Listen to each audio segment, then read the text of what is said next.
Bonjour à tous et bienvenue dans le Canap de la Rédac, 122 170. C'est le nombre de victimes de vols et de violences dans les transports en 2021.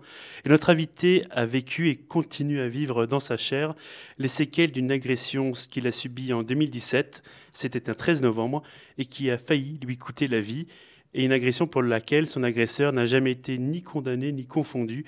Bonjour Judica Lirel. Bonjour. Alors vous êtes journaliste au Figaro, spécialisé dans l'horlogerie et vous publiez au Cherche Midi, ça ne s'invente pas, Concorde Rouge, ce livre dans lequel vous racontez donc la fin de votre première vie. Alors pour revenir un peu sur ce qui vous est arrivé, au départ en fait tout se passe bien, comme souvent dans les faits divers, si on peut dire.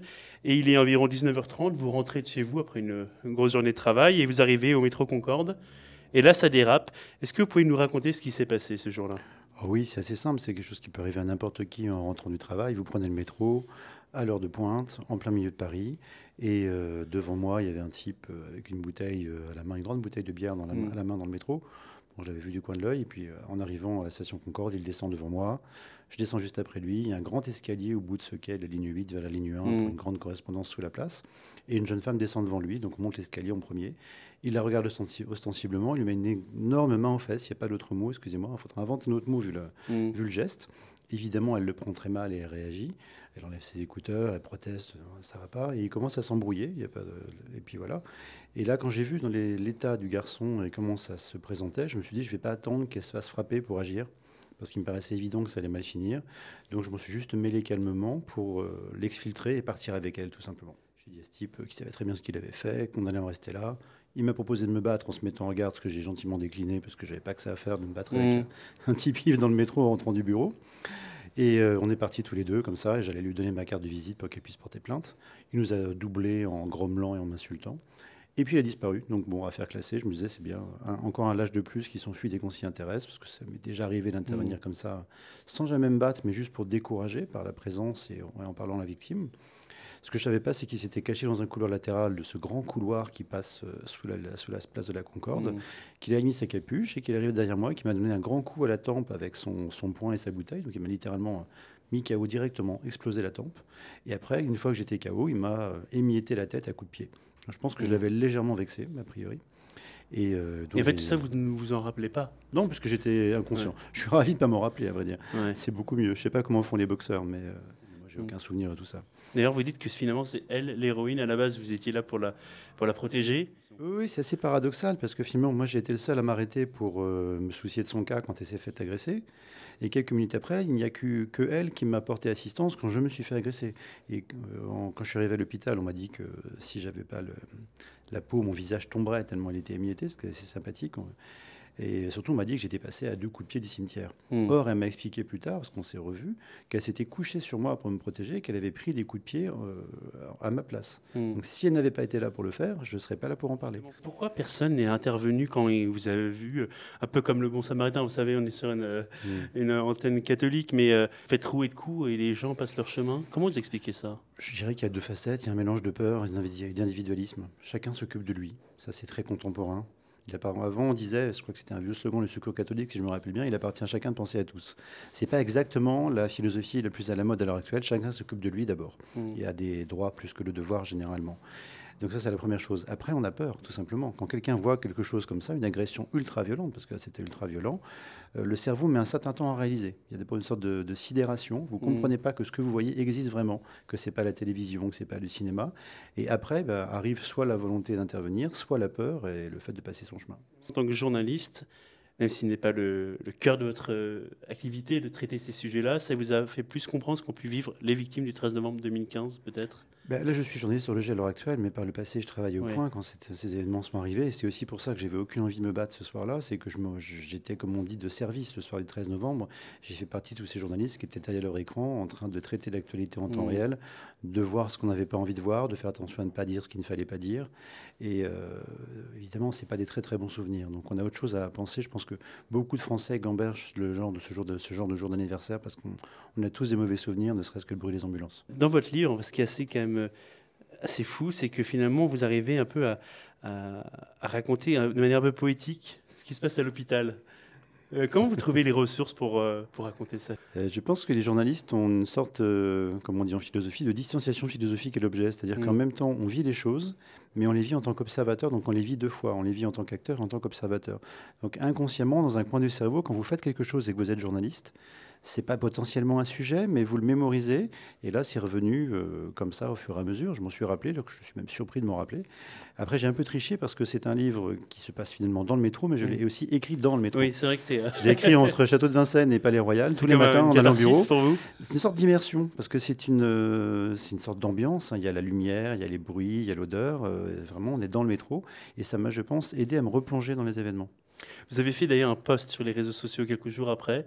Vous avez eu beaucoup de messages. Est-ce que ça vous a vraiment réconforté, tous ces messages de sympathie? Sincèrement, je pense que quand on est aussi bien malade que blessé, le moindre message de sympathie, ça fait un bien fou. Et moi, j'en ai eu énormément, donc j'ai eu beaucoup, beaucoup de chance. Alors, votre agresseur n'a pas été arrêté pour une raison simple, c'est qu'en fait, les caméras qui filment dans le métro ne stockent les images que pendant 40 à 72 heures, sauf s'il y a on va dire une demande de la justice, qu'on appelle une commission rogatoire, pour les revoir plus tard. Comment expliquez-vous que ça n'a pas pu être fait? Alors, il n'a pas été arrêté pour plusieurs raisons. D'abord, il s'est enfui. Donc, Mhm. évidemment, une fois qu'il est sorti du métro, les gens qui ont cherché à le courser ne l'ont pas rattrapé. Ensuite, je ne l'ai pas reconnu sur les fichiers de police. Donc, ça veut dire qu'il n'était pas fiché ou que je ne l'ai pas reconnu quand on m'a présenté, un peu comme dans les feuilletons, la tête de gens. Ils disent que vous reconnaissez quelqu'un. Donc, j'ai reconnu Le personne. tapissage, comme on Le dit. tapissage, oui, Ouais. mais sur écran d'ordinateur. Oui. 937 visages à regarder, c'est beaucoup. Mais bon, je l'ai peut-être raté. Et puis surtout, effectivement, les caméras de surveillance ne sont pas d'une très bonne qualité. En tout cas, pour ce que j'ai vu comme capture vidéo de mon agression, que j'ai eu le plaisir de voir beaucoup plus tard, heureusement. Moi, je ne le reconnais pas. Je vois un type avec une capuche filmé de haut, je vois absolument rien. Les caméras de surveillance ont des images qui sont détruites au bout de 48 à 72 heures. On l'avait vu avec la question du Stade de France il n'y a pas très très longtemps. Mhm. Donc, si vous n'allez pas à la police poser plainte, elle ne peut pas faire une demande de réquisition de ces images à la Régie des Transports, qu'elle soit à Paris ou dans une autre ville d'ailleurs, et elles sont détruites. Donc si vous ne le savez pas ou si vous allez trop tard, il n'y a plus d'image. Et parfois, ça peut servir. Et ça, c'est un des points qui m'ont incité à écrire ce livre, c'est d'essayer d'obtenir des pouvoirs publics, de changer ce point de droit, parce qu'on m'a dit qu'on détruisait des images par respect de la vie privée. Mais en l'occurrence, une personne qui se fait agresser dans l'espace public, on respecte la vie privée de l'agresseur. Ouais. C'est un peu paradoxal.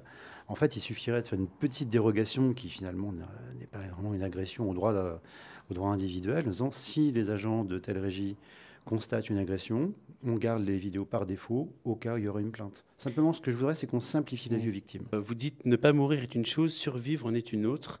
À vous lire après l'agression, en rentrant chez vous, on a l'impression que c'était presque pire après l'agression que votre séjour à l'hôpital finalement. Ah oui, oui, parce qu'il y a un truc qu'on découvre et avec lequel on n'est pas habitué à cohabiter, ça s'appelle la douleur. Ouais. Parce que sur le moment, bon, évidemment, vous êtes un peu KO et l'organisme fait ce qu'il faut pour que vous ayez moins mal. À l'hôpital, vous avez la morphine, vous avez tous les médicaments qu'il faut. Puis après, vous êtes chez vous à vous remettre. Et là, franchement, j'avoue, c'est pas un très très bon souvenir. Et aujourd'hui, quel est votre état physique? Ça va. J'ai la tête dure, heureusement, avec un petit peu de titane à l'intérieur, ça aide au passage. Comme je le dis en souriant, j'ai gagné à 45 ans un lifting gratuit et un nouveau-né, c'est quand même pas mal. Le nouveau-né m'a beaucoup servi pendant la pandémie, parce que j'ai jamais eu un nez aussi droit, donc pour tous les tests Covid, c'était parfait. Je fais partie des rares Français qui n'ont jamais eu mal. Mais plus sérieusement, toute la partie gauche du visage, en revanche, est en partie insensible et en partie trop sensible, donc ça lance en permanence. C'est à peu près comme d'avoir une gueule de bois, une rage de dents en permanence. Mais c'est gérable. Et d'ailleurs, dans votre livre, vous dites qu'avant en fait, votre agression, que vous constatiez de visu cette agression sexuelle qu'a subie la jeune femme, vous n'aviez peut-être pas assez conscience de ce qu'elle pouvait vivre. Aujourd'hui, votre regard a changé. Qu'est-ce que vous pouvez nous dire là-dessus, justement? En fait, j'étais très très surpris après l'agression et quand je suis revenu du nombre de femmes, de consoeurs, d'amis ES qui sont venues me voir, qui tout d'un coup, du fait de l'agression et de la situation, des circonstances de l'agression, être agressé en défendant une femme qui se faisait agresser, sont sentis libres de parler. Donc ça a libéré leurs paroles sur leurs propres agressions, leurs propres peurs. Et là, ce sont des dizaines, plusieurs centaines de femmes qui sont venues me dire « j'ai été agressée, j'ai été tripotée, on m'a dit telle chose, j'ai décidé de ne plus prendre le métro, je prends le vélo ou la voiture pour éviter les problèmes, je change ma tenue, je regarde par terre, je ne me déplace pas à telle heure ». Et j'ai découvert tout d'un coup que tout autour de moi, la crainte de se faire agresser faisait partie du quotidien de toutes les femmes dans les transports en commun. Et ça, je ne l'avais pas vu en tant qu'homme pendant 45 ans, ça ne m'était pas venu à l'esprit. Et j'ai beaucoup regretté, ça m'a mis en colère de ne pas m'en être rendu compte avant, tout simplement. Et en fait, en vous écoutant, on se pose la question, est-ce que finalement être un peu gentleman ou un preux chevalier, c'est dangereux aujourd'hui? Non, non, franchement non. Ce qui est dangereux, c'est de l'être tout seul. Ce qu'il faut, c'est un peu comme la table ronde. Dans ce cas-là, il faut plusieurs chevaliers. C'est-à-dire que le danger, c'est quand une femme intervient seule pour protéger une autre femme, parce que souvent les femmes interviennent plus que les hommes dans les transports en commun pour protéger les autres, il faut le dire. Le danger aussi, c'est d'intervenir seul. Là, je suis intervenu seul, ça s'est mal passé. 10 autres fois, je suis intervenu seul, ça s'est bien passé. Généralement, les agresseurs sont d'abord des lâches. Donc quand on les dérange, ils s'enfuient.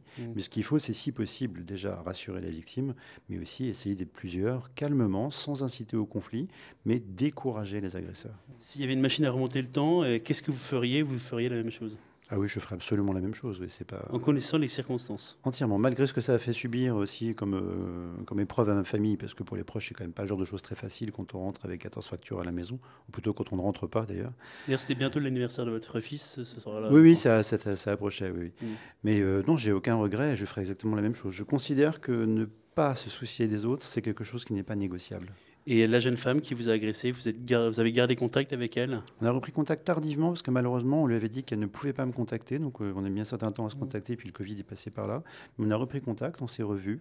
Et l'important, c'est qu'elle aille bien. Le danger quand on est victime d'agression, c'est qu'en fait, on se sent coupable d'être victime. C'est un point commun que j'ai vu chez beaucoup de femmes qui se sont faites agresser. Alors que c'est l'agresseur le seul coupable, la victime a honte et se sent coupable d'avoir été agressée. Je voulais pas qu'elle se sente coupable de ce qui m'était arrivé. Elle y est absolument pour rien. Oui. Il y a un seul responsable, c'est l'agresseur, encore et toujours. D'ailleurs, elle-même, elle a protégé une personne qui se faisait agresser, vous le dites dans votre Elle m'a livre. déjà protégé moi. Oui, et après, j'avoue. et après, elle est allée, elle ouais. s'est portée à la portée assistance à une jeune fille qui se faisait agresser dans la rue. D'ailleurs, Comme vous quoi, racontez dans votre livre, vraiment, je vous invite à le lire, ça s'appelle Concorde rouge, c'est au Cherche Midi. En tant que chrétien, est-ce que pardonner à votre agresseur, c'est possible? Ou peut-être c'est trop tôt? c'est déjà fait depuis longtemps. Je crois que chez les chrétiens, le pardon était livré en série. Moi, je ne savais pas que c'était optionnel. Mais après, c'est surtout d'abord l'espérance qu'il faut avoir. Et vous arrivez à la trouver? Ah bah, j'ai toujours eu, il n'y a pas de souci. C'est une très belle chanson de Grégory Turpin, d'ailleurs, l'espérance est là. C'est une de celles qui m'ont accompagné, c'était une partie de la bande-son de ma convalescence. D'ailleurs, on l'a reçu ici, on le salue. On va passer à l'avant-dernière séquence, c'est votre photoscopie.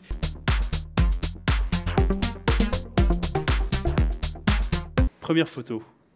Votre métier de journaliste. C'est une carte de presse, donc ça m'évoque de la responsabilité. C'est-à-dire que quand on est journaliste, on doit être responsable, parce que si on écrit n'importe quoi, ça touche la vie des gens. Donc on doit être 2 fois plus responsable quand on écrit quelque chose que le commun des mortels. Est-ce que vous êtes le même journaliste depuis cette agression? Ah oui, oui, toujours. J'ai pas beaucoup changé, hein. Je suis juste encore plus têtu qu'avant, c'est tout. Allez, prochaine photo, là, on se projette à l'année prochaine.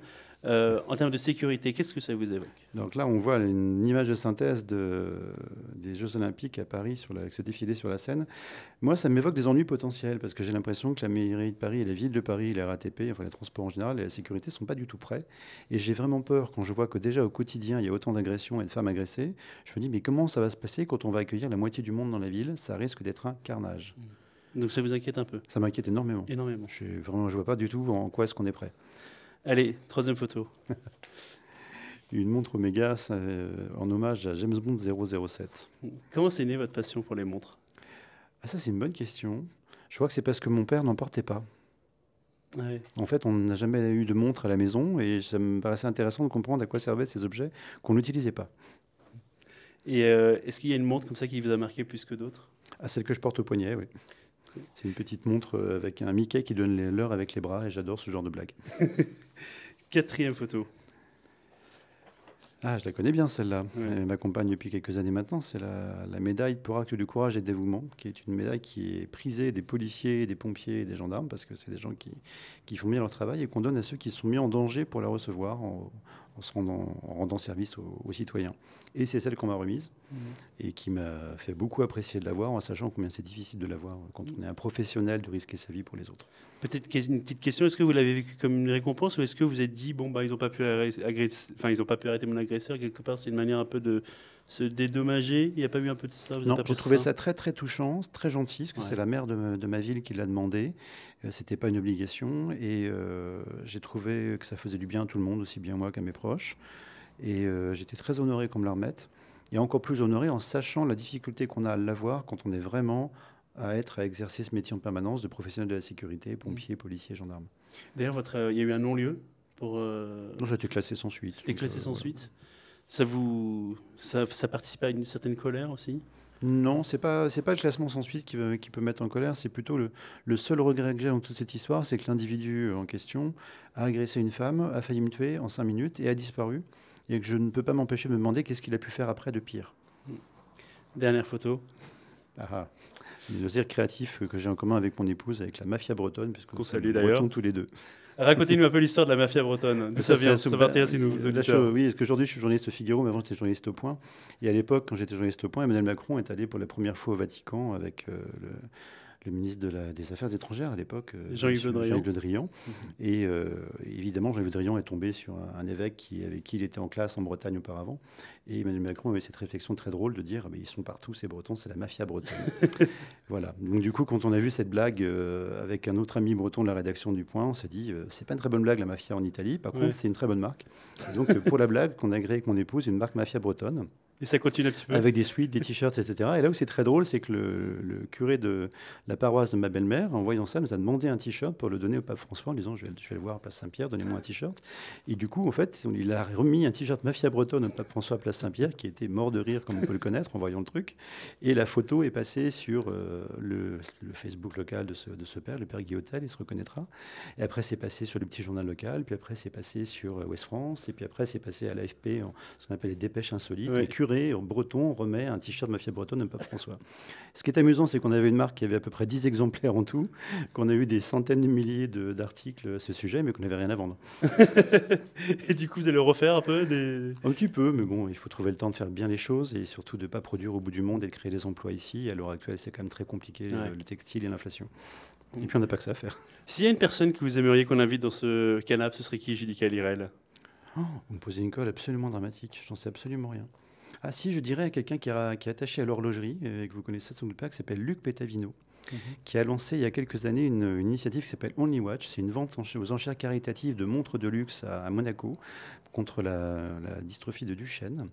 Et l'ensemble des bénéfices sont reversés à la recherche. Et en quelques années, avec une vente aux enchères tous les 2 ans, cet homme a levé 100 millions d'euros pour la recherche médicale, à lui tout seul. Je vous en prie, vous avez une caméra, regardez votre caméra et invitez-le. Luc, si tu passes par Paris, viens ici. On est très bien reçus. J'espère. Il y a un canapé. Il y a un très bon canapé. En tout cas, merci beaucoup. Je rappelle encore une fois votre livre Concorde rouge aux éditions du Cherche Midi. C'est un beau témoignage et en même temps, il y a de la légèreté, c'est lourd et en même temps, il y a de l'espérance, on peut dire, et surtout, il y a une volonté que les choses changent et que les victimes soient reconnues comme telles. Merci beaucoup, Judica Lirel, d'avoir été avec nous. Merci à tous ceux qui nous suivent. Vous êtes de plus en plus nombreux. Merci à Rudy Ventura et Emiliono qui m'ont aidé à préparer ce plateau comme des magiciens. Je vous dis à très bientôt sur le canapé de la rédac.